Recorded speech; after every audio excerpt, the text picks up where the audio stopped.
It's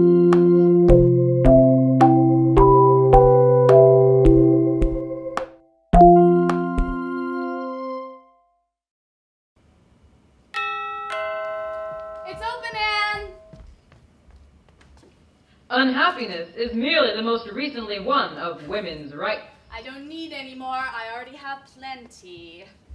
The really important role that women serve as housewives is to buy more things for the house.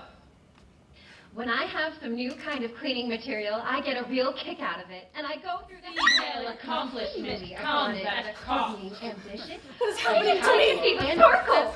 The women who display God same has traits shipwrecked often pay a social in an penalty. open boat on an endless sea. What horizon will you find? Leave me alone! There is no refuge in this wreckage of a world. So that was the prologue. My name is Sarah Wansley, I'm the director, and this is Kristin, Idaszak, the playwright. And we just wanted to tell you a little bit about both what you're going to see tonight and what the overall piece is. So I'll talk a little bit about the process, and then Kristin will tell you what happens in the first 2/3 of her play, because what you're going to see in a couple minutes is the last third quarter of the play. So this is a piece that Kristin wrote several years ago, and we've been working on together for a little while. And we became really interested in the idea of mediating the chorus of witches. So the play is an adaptation of Euripides' Medea, as Shirok mentioned, set with Medea as a 1950s housewife. And so we became really interested in these witches appearing through the kitchen, that the kitchen itself has actually come alive, and that these witches are suffocating her, are invading her world.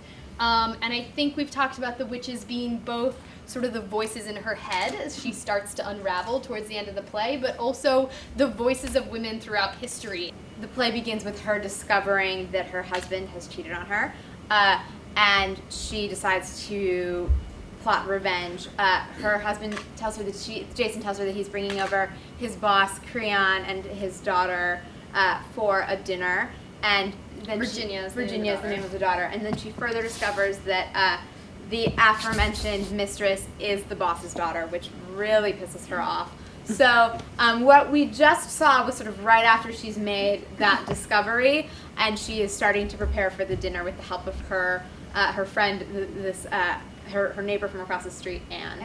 And something that is established a little bit more clearly in the whole play, but just to help clue you in for this section, is that there are sections of the play where we're sort of in Maddie's dream world, and then there are sections of the play that are more realistically happening. And so we'll sort of go back and forth between those worlds, and those worlds kind of collide in this last section of the play. So those of you who know Medea know that it is a light romp through extramarital affairs. So it's, of course, incredibly easy to drop into the last quarter of it.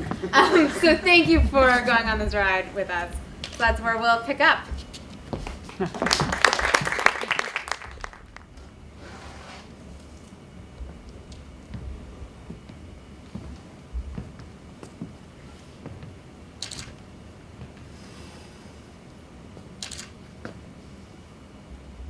We knew the world would not be the same.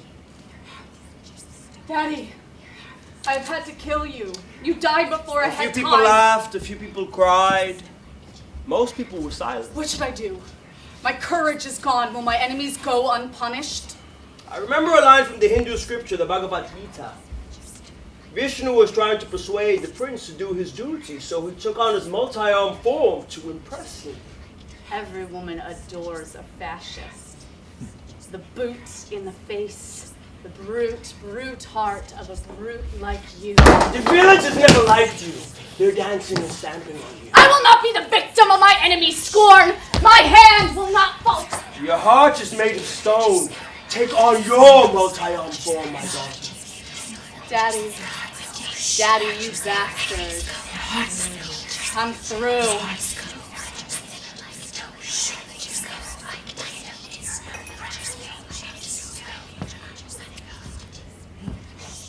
We're gonna bake this cake while we're eating dinner.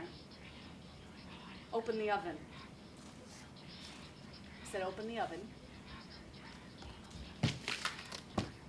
Turn on the gas.